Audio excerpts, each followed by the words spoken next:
Well, there was Iron Man, and then there was Thor, and then there was, I don't know, Captain America was in there somewhere, and then the new Spider-Man and all of this. But eventually you get to the point where it's just the Avengers, right? And you get to kind of chuck everybody onto the same stage, and it seems to be that's what's happening to the superheroes on the right, because today we saw a drudge link that says that Glenn Beck's Blaze outfit may in fact be purchased by our friends over at the Daily Wire.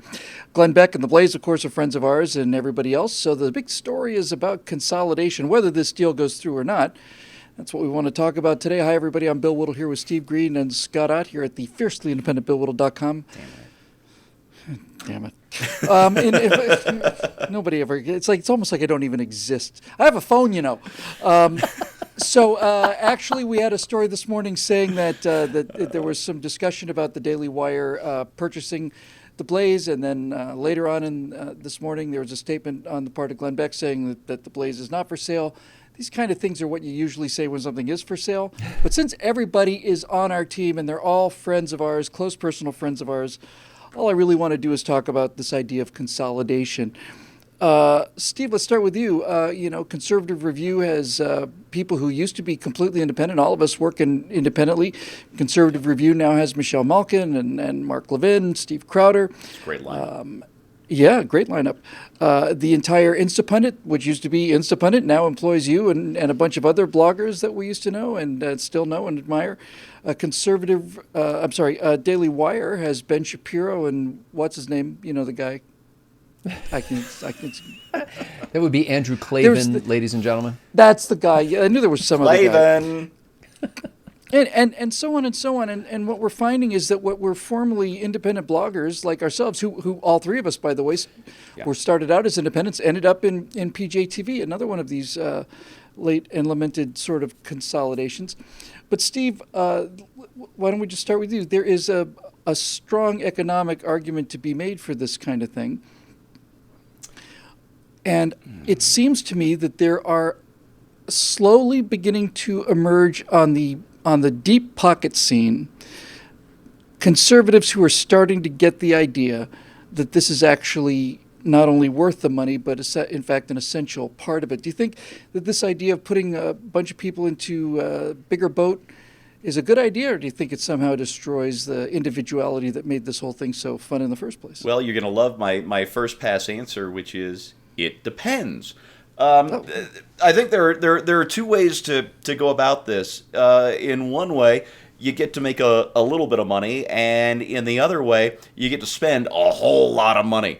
I think we learned at PJTV, and I miss that crew there. Just great people. It's brought the three of us together.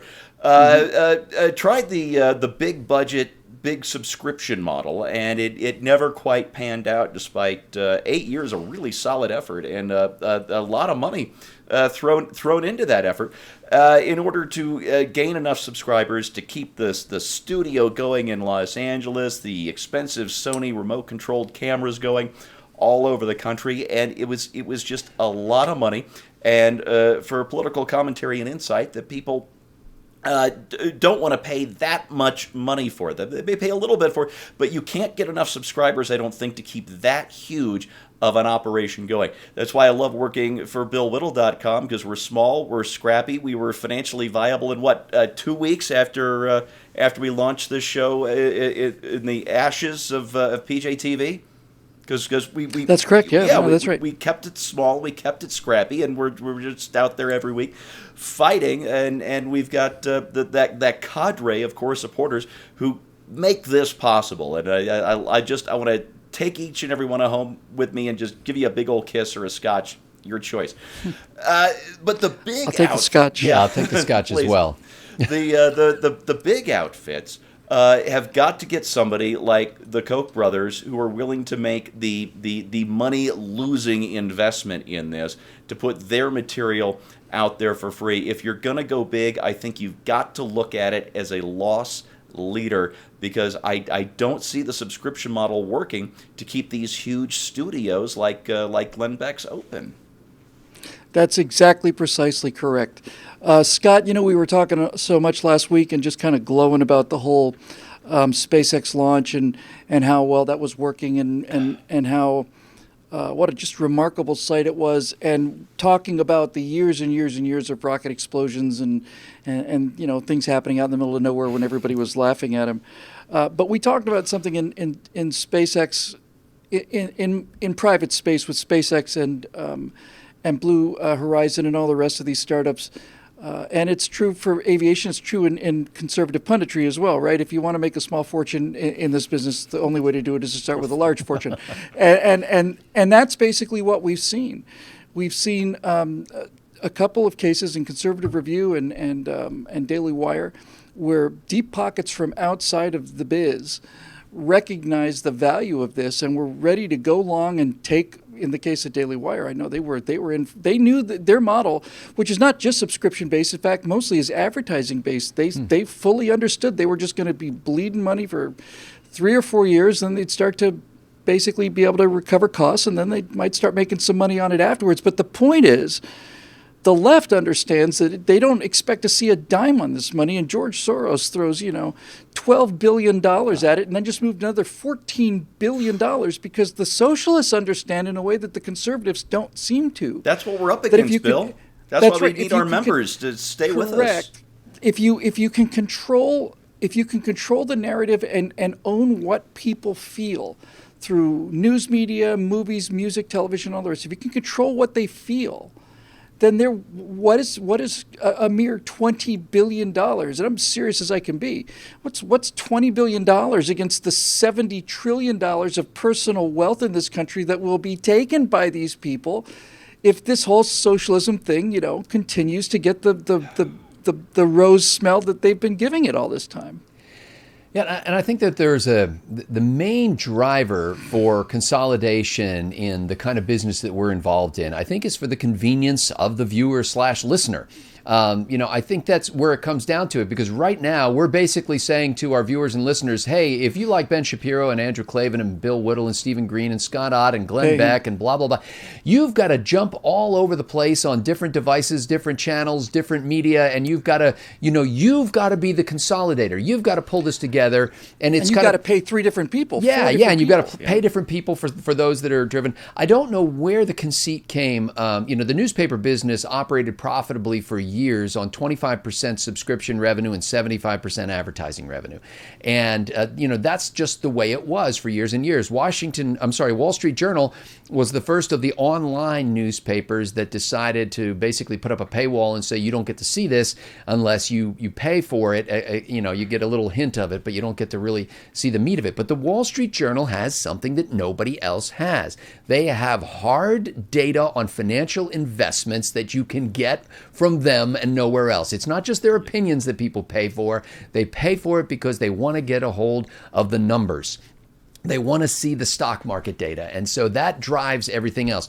Commentary has nothing like that. We have our ideas. And so far, in the effort to consolidate or not across this whole industry, I think that a lot of people have made the mistake of, Glenn Beck made this mistake, frankly, that said it's all about production values. It's about really having sexy sets and moving cameras and all this millions of dollars. Yeah. We tried that too. It didn't work. Yeah, we did that as well. Not at our own initiative, but that's happened. We've been part of that.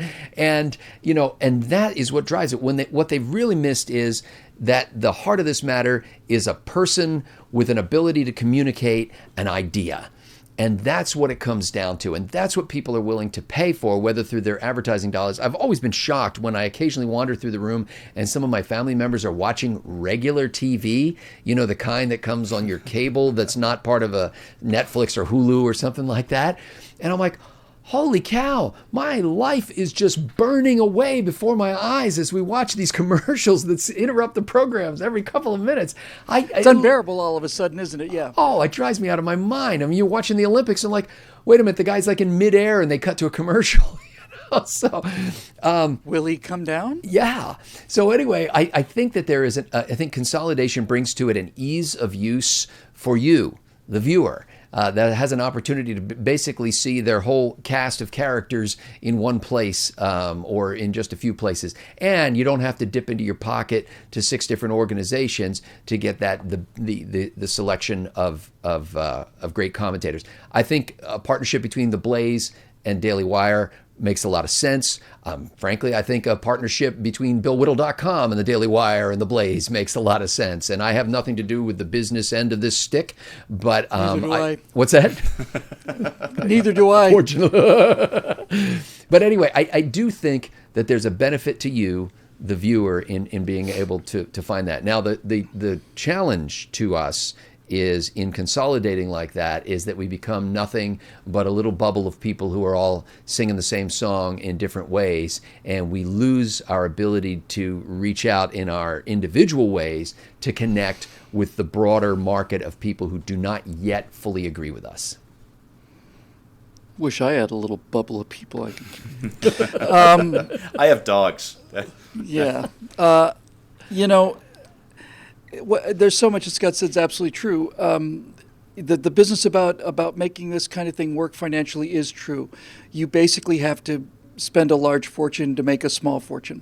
It's been my experience that there is a extremely small and very loyal group of people that continue to fund this operation, and that the most remarkable thing about these people is what we hear all the time from them, namely when we provide members-only content, which essentially is the only thing on a balance sheet that they're paying for. They're getting something that somebody else isn't getting. The small group of people that have been supporting the 3 of us in this organization are the kind of people that say, don't keep this, we like it and we're great and everything, but this is important, get it out. It's almost it's not even a member, it's a patron is what it is. It's a patron of the arts is what it is. And Scott's point about production values is a really important one. Our show, Right Angle, here is getting 3, 4, 5 times what we were getting at PJTV. We're spending an awful lot less money on it than they were spending over there. It's a hard thing for me coming from television just to constantly be reminded of the fact that the better something looks, the lower number of views it's going to get. I've spent a lot of time on graphics and balls of fire and sound effects and all the rest of it. And I did an event in Arizona this last weekend. I met somebody who I like and admire very, very much, black conservative, named Brandon Tatum. And I'm rather proud of the fact that somebody did a rough tally that said that they think I probably have had 40 million views over 10 years, over thousands of videos. And then I find out that Brendan had 70 million views on one video that he shot inside his car. And when you hear something like that, you have a reaction. And the reaction is basically something like this, I think.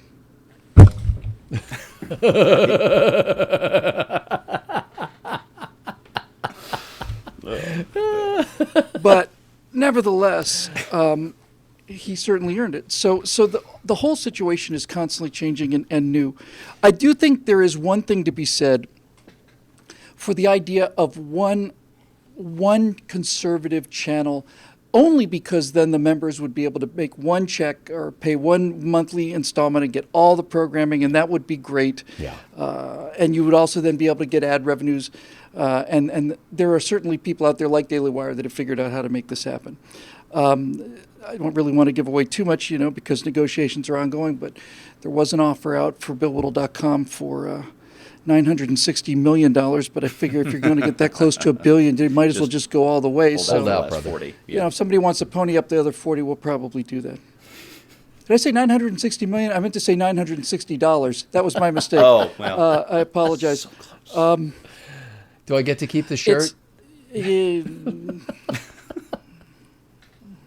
I'll give it to you at what it cost. How about that? Fair enough. And finally, I'll just say this. No, I do think there's something to be said for this. Not only have I not noticed people losing their individuality, but it seems like people like Steve Crowder and Levin and all the rest of them Ben Shapiro certainly really starting to find their voice. Michael Knowles is really good over there too. Yeah. So there's definitely something for it.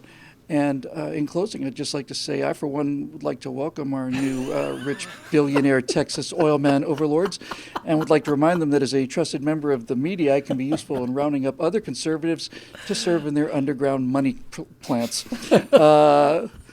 That'll do it for this episode of Right Angle, brought to us by you. And if you've been watching this show for all these years and you aren't one of those people, then shame, shame, shame, shame, shame on you. That's the way to sell it, with shame. Shame. Let's add a little fear. I can't do anything to get you your money, but when you stand before the throne of glory. That's right. The beatings will continue till morale improves. That's exactly correct. Oh, we have fun anyway. What the heck? Yeah, we do. That'll do it for this edition of Right Angle, brought to us by We the People. And by the way, let me say again what I've said before. The nice thing about working for several thousand people is it's hard to get fired. And what I mean by that is it gives you the confidence to speak the truth as you see the truth, and to just kind of continue to do that regardless of the consequences. And I know Steve and Scott feel the same way. So again, thanks to all of you that made that possible, and we'll see you next week.